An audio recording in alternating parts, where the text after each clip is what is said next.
నమస్తే, welcome to Leo. మనతో ఉన్నారు పొలిటికల్ అనలిస్ట్ కొత్త రవీంద్రబాబు గారు. సార్ నమస్తే. నమస్తే సార్, మనం చూసుకుంటే వైఎస్ జగన్కి పూర్తిగా 4 దిక్కుల పూర్తిగా వెన్నుపోటు స్టార్ట్ అయిపోయిందని చెప్పి అనుకోవాలా. ఎందుకంటే తను విసిరినటువంటి బాణం అని చెప్పుకున్నటువంటి ఒక చెల్లి కూడా పూర్తిగా వ్యతిరేకం తిరిగేసింది. అదేవిధంగా కన్న తల్లి కూడా మా కొడుకు ఓటేద్దని చెప్పేసింది. వీళ్ళే కాకుండా తన ఆత్మగా ఉన్నటువంటి ఒక విజయసాయిరెడ్డి కూడా తిరుగుబాటు మొదలుపెట్టేశాడు. అదే కాకుండా నిన్న మొన్నటిదాకా కసిరెడ్డి ఐటీ శాఖ మినిస్టర్గా ఉంటూ మీరన్నట్టు గతంలో ఐటీ శాఖ మినిస్టర్ అయ్యుండి లిక్కర్లో కూడా తన పూర్తి ప్రాణాలు వడ్డీ వరి తనకి ఎంతెంత ముడుపులు తీసుకొచ్చాడో తెలిసిందే. అదేవిధంగా చూసుకుంటే బాలాజీ గోవిందప్ప. సో వీళ్ళందరూ కూడా పూర్తిగా తిరుగుబాటు చేయబోతున్నారా? అందరూ కూడా ఒకేసారి మూపెట్టు దాడి చేయబోతున్నారా జగన్ పైన అంటే ఏమంటారు సార్? ఆంధ్రప్రదేశ్ మాజీ ముఖ్యమంత్రి జగన్ రెడ్డి గారికి కొద్ది రోజుల్లో అష్టదిగ్బంధం జరిగే అవకాశం ఏమన్నా ఉందా అని అనుమానం ఎందుకు కలుగుతుందంటే, పాయింట్ నెంబర్ 1, రీసెంట్గా NCLT national company law tribunal, అందులో వాళ్ళ సొంత కుటుంబానికి సంబంధించిన తల్లి చెల్లి మీద ఈయన ఒక కేసు వేశారు. సరస్వతి పవర్కి సంబంధించిన షేర్స్ విషయంలో, బదిలీ విషయంలో. 1 వీక్ బ్యాక్ రీసెంట్గా ఎన్సిఎల్టీ వాళ్ళు ఒక తీవ్రమైన కామెంట్స్ చేశారు ఈయన మీద. అంటే విచారణ అయిపోయింది, జడ్జిమెంట్ రిజర్వ్డ్, అది ఎప్పుడైనా జడ్జిమెంట్ రావచ్చు. ఈ విచారణ సందర్భంగా ఈయనకి నెగిటివ్గా కొన్ని కామెంట్స్ వాళ్ళు వ్యాఖ్యానించారని ఒకటి వెలుగులోకి వచ్చింది. రెండోది, ఈయనకి కన్ను ముక్కు చెవి లాగా చెప్పబడుతున్న ధనుంజయ రెడ్డి, కృష్ణమోహన్ రెడ్డి, గోవిందప్పన్, బాలాజీ పోలీసులు లిక్కర్ స్కామ్లో A31, 32, 33 అదుపులోకి తీసుకోవటం, సజ్జల శ్రీధర్ రెడ్డి అదుపులోకి తీసుకోవటం A6, A8 చాణక్యని అదుపులోకి తీసుకోవటం, దిలీప్, ఇట్లా రకరకాల వ్యక్తులు కేసులో ఉన్న వాళ్ళందరినీ అదుపులోకి తీసుకొని డీటెయిల్డ్గా ఎస్టాబ్లిష్ చేశారు. Number 1. Govindappan, Balaji remand report 14 పేజీలు నేను డీటెయిల్డ్ స్టడీ చేశాను. అందులో ప్రస్తావించిన అంశాలు, ఈ ధనుంజయ రెడ్డి, కృష్ణమోహన్ రెడ్డి హైకోర్టులో చుక్క ఎదురవటం, సుప్రీంకోర్టులో కూడా దెబ్బ తగలటం. సో వీళ్ళందరూ పరిస్థితి ఈ విధంగా ఉన్నప్పుడు వల్లభనేని వంశీ విషయానికి వద్దాం. వల్లభనేని వంశీ మీద పీటీ వారెంట్స్ ఒకటి తర్వాత ఒకటి కంటిన్యూస్ వస్తూ ఉన్నాయి. ఇప్పటికే 6 FIRs నమోదైనాయి. ఇప్పుడు లేటెస్ట్గా ఒక కేసులో ఉపశమనం దొరికితే ఇప్పుడు నిన్న జరిగిన పరిణామం ఏంటి, ఇంకొక కేసులో పీటీ వారెంట్ తీసుకొని మళ్ళీ జైలు జీవితం గడిపే పరిస్థితికి వచ్చింది. దీని తర్వాత మళ్ళీ ఇంకొకటి లైన్లో ఉంది. ఏమంటే ఆయన 500 ఎకరాల్లో అక్రమంగా మట్టి ఇసుక తవ్వి ఒక 500 కోట్లు దుర్వినియోగం చేశాడు అనేది ఒకటి. రెండోది, 2019 ఎలక్షన్లో భూమి లేకుండా అందరికీ పట్టాలు ఇచ్చాడని, ఆ పట్టాల్లో కూడా తహసీల్దార్ సంతకం ఫోర్జరీ చేశాడని ఆ కన్సర్న్డ్ తహసీల్దార్ కేసు పెట్టారు. అప్పట్లో ప్రభుత్వం ఉంది కాబట్టి దాన్ని నెగ్లెక్ట్ చేశారు. తర్వాత ఇప్పుడు మళ్ళీ ఆ కేసు రీఓపెన్ చేశారు. ఇట్లా ఈ 2 కేసుల్లో వల్లభనేని వంశీ కంటిన్యూస్, పోసాని కృష్ణమురళి ఎట్లా లాంగ్ లైఫ్, ఇట్లా 1 by 1 వల్లభనేని వంశీ జైలు జీవితం. ఆయన ఆరోగ్య పరిస్థితి ఎందుకు కృషించిపోయిందో మనకు తెలియదు. మూడోది, ఆయన అరెస్ట్ అయినప్పుడు పరామర్శకు వచ్చి జైల్లో పరామర్శించి వెళ్ళారు. తర్వాత ఆయన నుంచి పట్టించుకోలేదు. 1. 2, ఆయన అప్రూవర్గా మారితే ఈ బాధ, ఈ ఫ్రస్ట్రేషను, ఈ హింస, ఈ టార్చరు, ఈ జైలు జీవితం, ఈ అనారోగ్యం కారణాల వల్ల ఎందుకు వచ్చిన కర్మ ఇది, ఆయన వల్ల మనకి ఈ బాధలు వచ్చినాయి అని ఏమన్నా మారితే ఏంటి పరిస్థితి? రెండోది, కొడాలి నాని విషయం చూద్దాం. ఆయనకి ఏఐజీ హాస్పిటల్ నుంచి ముంబైకి తరలించారు ఈయనే జగన్ రెడ్డి గారు. ఆ తర్వాత ఆయన్ని పట్టించుకుందా లేదు. ఆయన మీద కేసుల పరంపర ఇంకా పెండింగ్లో ఉన్నాయి. మూడోది, ఈ మధ్య కాలంలో సజ్జల రామకృష్ణారెడ్డి కానీ, పేర్ని నాని కానీ, అంబటి రాంబాబు కానీ ఈ లిక్కర్ కేసులు అక్రమము, అసలు కేసే లేదు అని మాట్లాడటం. నాలుగోది, కసిరెడ్డి రాజశేఖర్ రెడ్డి A1గా చెప్తున్న ఒక అక్యూజ్డ్, వాళ్ళ అడ్వకేటు ఈ మధ్య మాట్లాడుతూ కోర్టు ప్రాంగణంలో కసిరెడ్డి రాజశేఖర్ రెడ్డి ఒక్కడే కథా కర్మ క్రియ అని ఈయన చుట్టూనే తిరుగుతుంది, ఇది కరెక్ట్ కాదు అన్నాడు. అంటే దాన్ని సునిశ్చితంగా పరిశీలిస్తే మనం అర్థం చేసుకుంటే ఇతను ఒక్కడనే టార్గెట్ చేస్తే మేము అప్రూవర్గా మారుతాం అని ఇండైరెక్ట్గా ఒక మెసేజ్ ఏమన్నా ఇచ్చారా? రెండో అంశం, వీళ్ళు ఎందుకు కంగారు పడకపోతే సాక్షి మీడియా ద్వారా ఈ మంత్రులు, మాజీ మంత్రుల ద్వారా ఈ రకరకాల స్టేట్మెంట్స్ ఇప్పించే ప్రయత్నం ఎందుకు చేస్తున్నారు? ఫర్ ఎగ్జాంపుల్, పేర్ని నాన్నగారు మాట్లాడుతూ జగన్ రెడ్డిని ఒక్క రోజన్నా జైల్లో పెట్టాలని చంద్రబాబు నాయుడు గారు గవర్నమెంట్ అనుకుంటున్నట్టుంది అన్నాడు. అంటే జైలు అరెస్టు తప్పదని ఇండైరెక్ట్గా సంకేతం ఇస్తున్నారా? అవును. మూడోది గోవిందప్పన్ బాలాజీ, భారతీయ సిమెంట్కి జగన్ కుటుంబానికి సంబంధం లేదు అని ఆయన్ని డిటాచ్ చేసే ప్రయత్నం చేస్తున్నారు. ఎందుకు? బాలాజీ సిమెంట్లో ఈయన హోల్ టైం డైరెక్టర్. బాలాజీ సిమెంట్లో 51% స్టేకు వీక్యాట్ అనే ఒక మల్టీనేషనల్ కంపెనీ, వాళ్ళకి ఇంకా 12 కంట్రీస్లో బిజినెస్ ఉంది. సో అందులో అపాయింట్ కాపాడిన ఈయన డైరెక్టర్గా ఉండే.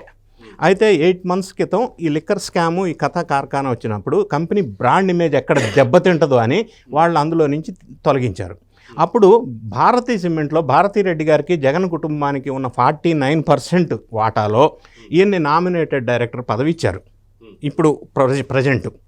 సో మరి ఈ గోవిందప్పన్ బాలాజీకి భారతీ సిమెంట్కి సంబంధం లేదని కానీ, జగన్ కుటుంబానికి గోవిందప్పన్ బాలాజీకి సంబంధం లేదని కానీ వీళ్ళు చెప్పటం అనేది బేస్లెస్ పాయింట్. ఉంది, సంబంధం లేదని ఎట్లా చెప్తారండి? రెండోది, ఇప్పుడు వీళ్ళు అరెస్ట్ కాబడిన కీ పొజిషన్లో ఉన్న ముగ్గురు రాజకీయ నాయకుల నేపథ్యం కాదు, ఒక సీనియర్ బ్యూరోక్రాట్స్, ఒక పెద్ద పొజిషన్లో ఉన్న అధికారులు. వీళ్ళని మరి ఇట్లా విచారణకి పిలిచి పోలీసులు విచారణ ఎదుర్కోవటం అనేది చాలా ఇగో హర్టింగ్ అంశంగా మనం చెప్పుకోవచ్చు. రాజకీయ నాయకులు అయితే వేరు, వీళ్ళు ఇట్లా ఇగో హర్ట్ అయ్యి ఈ విచారణ ఎదుర్కొనే సందర్భంలో ఫ్రస్ట్రేషన్కి లోనై ఒకవేళ ఎందుకు వచ్చిన కర్మ మాకు ఇది అని అప్రూవర్గా మారి విషయాలన్నీ బిగ్ బాస్కి కిక్ బ్యాక్స్ ఎలా వెళ్ళినాయి, ఈ మూటలన్నీ ఏ కోటకి వెళ్ళినాయి, ఎవరి ద్వారా వెళ్ళినాయి అనేది ఒకవేళ ఓపెన్ అయితే పరిస్థితి అనివార్యంగా జగన్ రెడ్డి గారిగా ఇంకొక రెడ్డి గారిగా చుట్టుకునే అవకాశం కనిపిస్తూ ఉంది. అది కనిపిస్తుంది కాబట్టే వీళ్ళు ఆందోళన పడుతున్నట్టుగా మనకు కనిపిస్తూ ఉంది. వాళ్ళు ఒకరు అప్రూవర్గా మారే అవకాశం ఉంది. ఆల్రెడీ A2గా బ్రాండ్ ఉన్న విజయసాయి రెడ్డి గారు లిక్కర్ స్కామ్లో సగం బట్టలు ఒప్పదీశారు వాళ్ళు, మిగతా సగం నేను ఒప్పదీస్తా అన్నాడు. మరి ఆయన ఏమన్నా అప్రూవర్గా మారతారా ఏంటి? కశిరెడ్డి లాయర్ మాట్లాడిన దాంట్లో ఆయన ఏమన్నా అప్రూవర్గా మారతారా? ఈ ముగ్గురు కీ పొజిషన్లో ఉన్న సీనియర్ అఫీషియల్స్ వాళ్ళు ఏమన్నా ఈ బాధ తట్టుకోలేక అప్రూవర్గా మారతారా? లేదు. ఇంకొక వాదన వినిపిస్తూ ఉంది, వల్లభనేని వంశీ అనుభవిస్తున్న బాధ తట్టుకోలేక ఆయన కొడాలి నాయని ఒక అండర్స్టాండింగ్ వచ్చి వీళ్ళు ఏమన్నా అప్రూవర్గా మారతారా?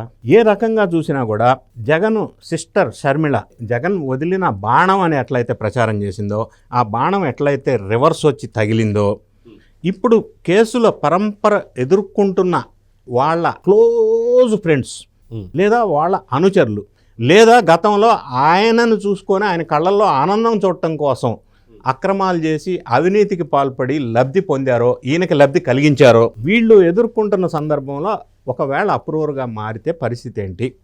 సో వీళ్ళందరూ కూడా అప్రూవర్గా మారరు అని మనం చెప్పలేం, ఎందుకంటే సిచ్యువేషన్ చూస్తుంటే అట్లా ఉంది. రెండోది, జగన్ రెడ్డి గారు ప్రతి ఒక్కరిని దూరం పెట్టే ప్రయత్నం జరుగుతూ ఉంది. కాబట్టి వాళ్ళు వీటన్నిటిని పరిశీలించినట్టయితే వాళ్ళు ఎగనెస్ట్గా ఏదన్నా ఒక డెసిషన్ తీసుకుంటే జగన్ రెడ్డి గారికి అనివార్యమైన పరిస్థితుల్లో త్వరగా ఈయన మెడకు చుట్టుకునే అవకాశాలు స్పష్టంగా కనిపిస్తూ ఉన్నాయి. దీంతో పాటుగా కాకాని గోవర్ధన్ కానీ ఆయన విషయంలో కూడా ఒకటి పెండింగ్ ఉంది. తర్వాత విడుదల రజని విషయం తీసుకుంటే, ఫర్ ఎగ్జాంపుల్ ఇప్పుడు మీరు స్టోన్ క్రషింగ్ విషయంలో 2.5 crores విషయం డిస్కషన్ నడుస్తుంది.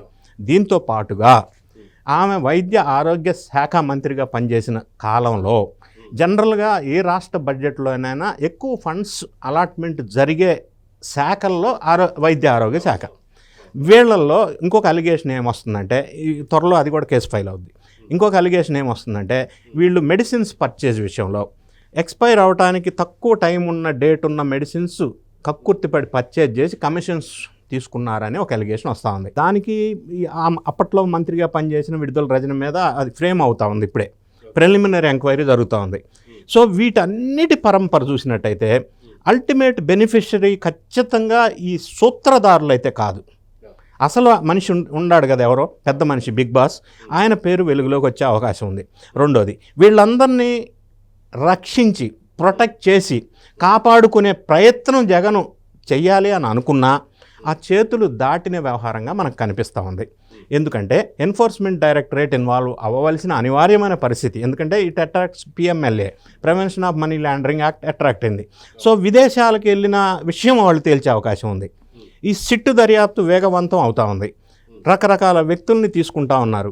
ఏదో ఒక సందర్భంలో ఈయన ఇట్లా అతనితో మాకు సంబంధం లేదు, ఈ కసిరెడ్డి తెలుగుదేశం పార్టీకి సంబంధించిన వ్యక్తి, బాలాజీ మాకు సంబంధం లేదు, వంశీని వదిలేసాం, ఇట్లాంటివన్నీ చేయటం వల్ల వాళ్ళంతా రివర్స్ బాణాలు అయితే జగన్ రెడ్డి మెడకి త్వరలో చుట్టుకునే అవకాశం ఉంది. ఎందుకంటే వాళ్ళని కాపాడుకోలేడు, అలాగని వేరే వేరే అవకాశం లేదు.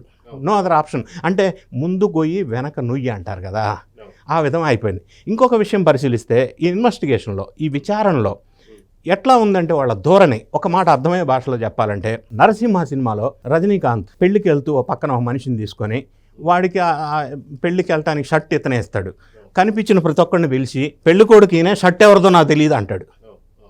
వీళ్ళు మాట్లాడేది కూడా ఎస్ ఇక్కడ జరిగింది అక్రమం, అవినీతి జరిగింది, కలెక్షన్ చేసాం, నిజమే, అన్ని రకాలు ఇది సిస్టమ్ ఎస్టాబ్లిష్ చేసి మూటలన్నీ కలెక్ట్ చేసాం, ఆ తర్వాత ఏమైందో నాకు తెలియదు అనే అంటే ఫీల్ ఒకటి బయటకు వస్తూ ఉంది.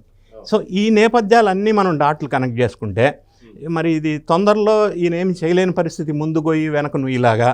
మరి ఈయనకి వాళ్ళంతా ఏమాత్రం ఎక్కడ తేడా వచ్చినా కూడా రివర్స్ అయ్యే అవకాశం స్పష్టంగా కనిపిస్తూ ఉంది. సో చూద్దాం సార్, ఖచ్చితంగా జగన్ మెడకు మాత్రం అతి తొందరలోనే అటు తల్లి చెల్లితో పాటు మిగతా మీరు అన్నట్టుగా అష్ట దిగ్బంధనం అయితే జరగబోతుంది.